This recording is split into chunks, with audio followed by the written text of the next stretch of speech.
12월 초 연예계가 유난히 시끄러웠던 며칠이 있었습니다.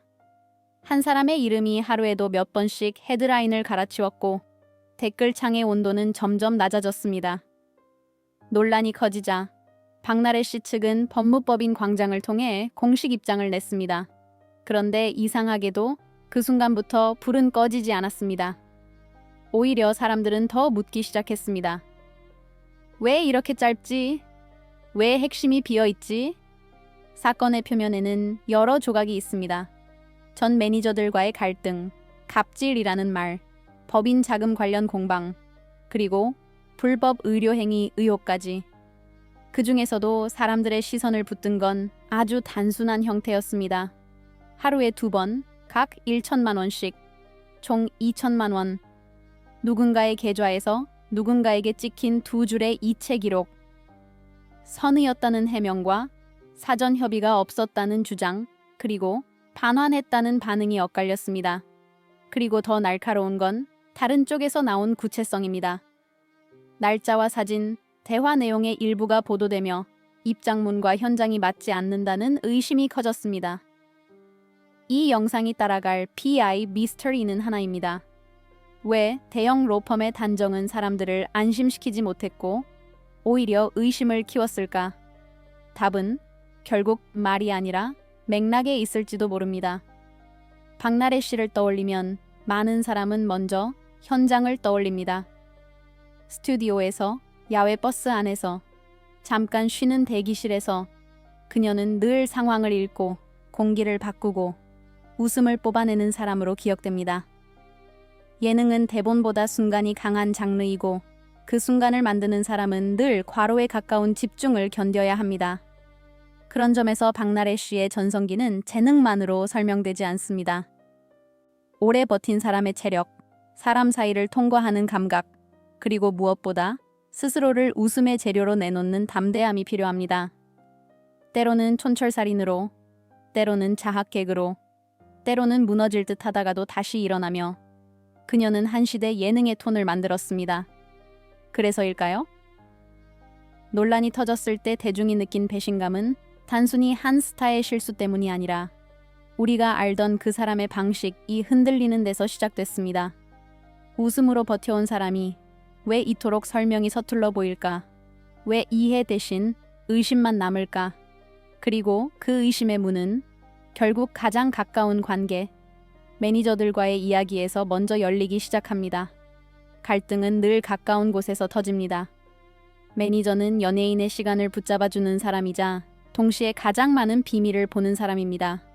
일정표, 병원 예약, 이동 동선, 스태프의 표정, 촬영이 끝난 뒤의 공기. 그런 사람들이 등을 돌렸다는 말이 돌 때 대중은 본능적으로 생각합니다. 저 관계는 얼마나 오래 골마 있었을까? 보도에 따르면 전 매니저 측은 24시간 대기에 가까운 업무, 사적인 심부름, 술자리 관련 갈등, 비용 미지급 등을 주장했습니다. 반대로 박나래 씨 측은 상대의 주장이 과장되었거나 사실과 다르다고 반박하며 일부는 공갈 혐의로 맞고소까지 언급했습니다. 여기서 중요한 건 어느 쪽 말이 완벽히 옳으냐를 단정하는 일이 아닙니다.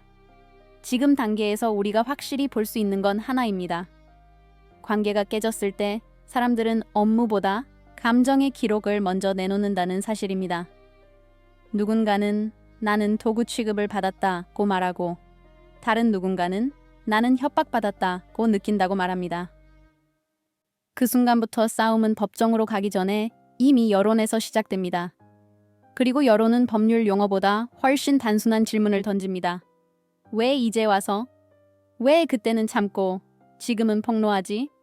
왜 반박은 짧고 폭로는 구체적이지? 이 질문들이 잔인해 보일 수도 있습니다. 하지만 대중은 늘 맥락의 빈칸을 싫어합니다. 특히 오랜 시간 친밀하게 일했던 사이일수록 빈칸은 더 큰 상상으로 채워집니다. 그 다음 장면에서 빈칸을 폭발시키는 숫자가 등장합니다. 2천만 원, 하루, 2번. 딱 그 정도로 단순한 숫자. 12월 7일 전후로 보도된 내용에는 박나래 씨의 어머니가 전 매니저들에게 일방적으로 총 2천만 원을 송금했다는 대목이 등장합니다. 하루 동안 두 사람에게 각 1천만 원씩이라는 구성은 사람들에게 더 강한 인상을 남겼습니다. 누군가를 돕는 돈은 보통 여러 번이 아니라 한 번에 가깝고 그 한 번은 대개 감정의 결론처럼 보이기 때문입니다. 전 매니저 측은 사전 협의가 없었고 확인 후 반환했다는 취지로 말합니다. 반면 박나래 씨 측은 본인은 몰랐고 어머니가 친분과 안타까움 때문에 보낸 것이라는 취지로 설명합니다. 이 지점에서 대중의 머릿속에는 아주 현실적인 상상이 떠오릅니다. 합의금이면 어떡하지? 입막음이면 어떡하지? 아니, 정말 선이라면 왜 이런 방식이지? 그리고 이 상상은 한 가지 조건에서 더 커집니다. 돈의 출처가 어디인지가 선명하지 않을 때입니다. 개인 돈인지, 회사와 연결된 돈인지, 혹은 가족이 운영을 돕는 구조 속에서 어떤 동선으로 흘렀는지, 사실관계가 확정되지 않으면 우리는 단정할 수 없습니다. 하지만 여론은 단정이 아니라 분위기로 움직입니다. 돈이 오간 순간 사람들은 그 돈이 말 대신 보내진 것일 수 있다고 느끼기 시작합니다.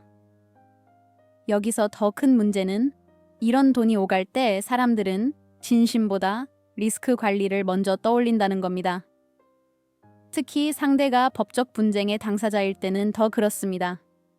선의의 송금도 분쟁의 한복판에서는 쉽게 의미가 변형됩니다. 그리고 그 변형의 속도를 더 빠르게 만든 사건이 하나 더 있습니다.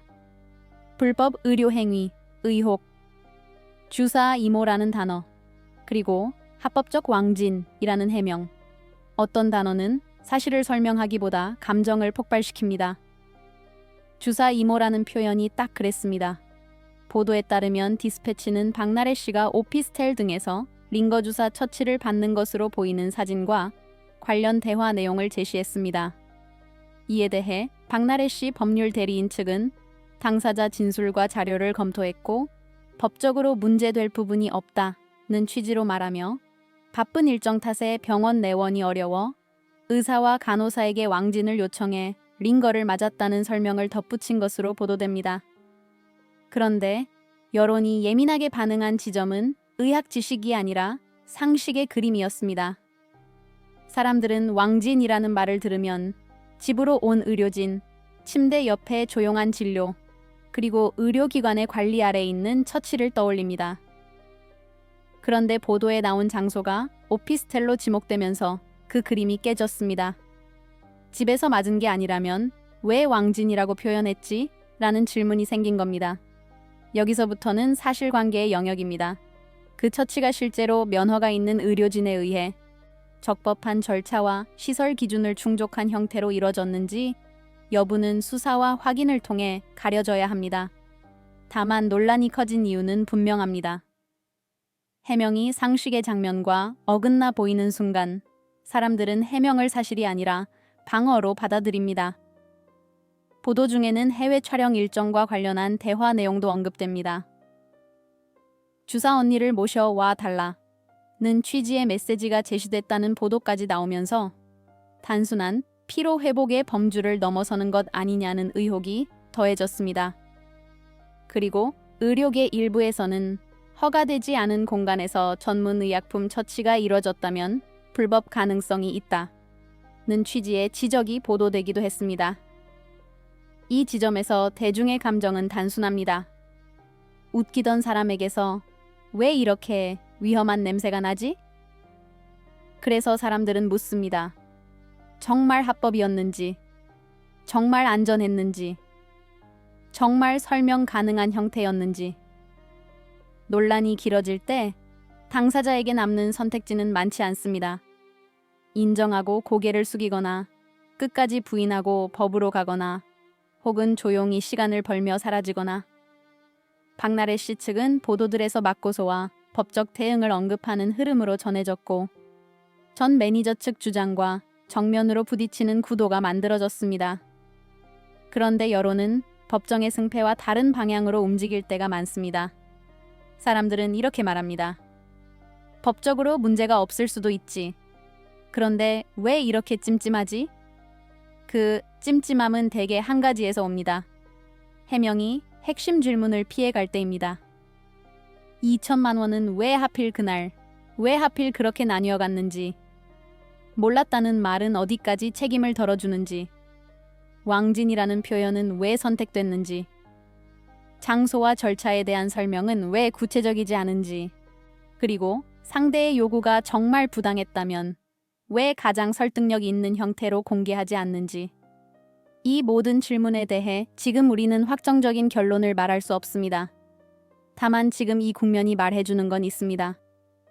대중은 완벽한 진실보다 납득 가능한 서사를 원한다는 사실입니다. 그 서사가 없으면 사람들은 각자의 경험으로 빈칸을 채웁니다. 누군가는 연예계는 원래 그래 라고 말하고, 누군가는 왜 꼭 이런 일이 반복돼 라고 말합니다.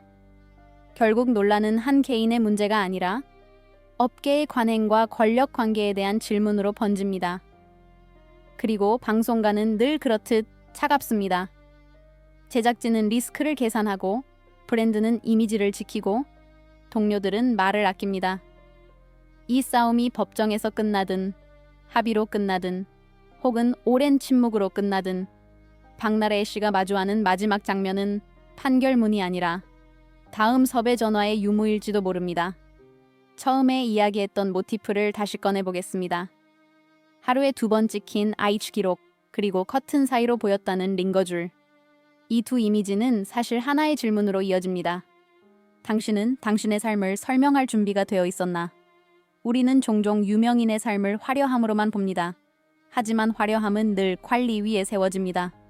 건강도, 관계도, 돈도, 말도. 그 관리가 무너지는 순간 사람은 스스로를 지키기 위해 말을 합니다. 그런데 그 말이 현실의 디테일과 어긋나면 방언은 곧 불신이 됩니다. 혹시 당신도 이런 경험이 있나요? 누군가가 오해다 라고 말하는데 이상하게도 더 멀어지는 순간, 그때 우리는 깨닫습니다. 오해는 말로만 풀리지 않는다는 것을. 오해를 푸는 건 더 큰 목소리가 아니라 더 정확한 맥락이라는 것을. 박나래 씨의 논란이 어떤 결론으로 가든 한 가지는 남을 겁니다. 사람들은 그를 웃긴 사람으로만 기억하지 않을 것입니다. 웃음 뒤에 무엇을 숨겼는지, 혹은 무엇을 감당했는지까지 함께 떠올릴 겁니다. 마지막으로 조용히 묻고 싶습니다. 만약 당신이라면 지금 이 순간 무엇을 선택하겠습니까? 끝까지 싸우는 것, 혹은 멈추고 사과하는 것, 혹은 침묵 속에서 다시 시작하는 것. 그리고 그 선택의 대가는 언제나 생각보다 오래 남습니다.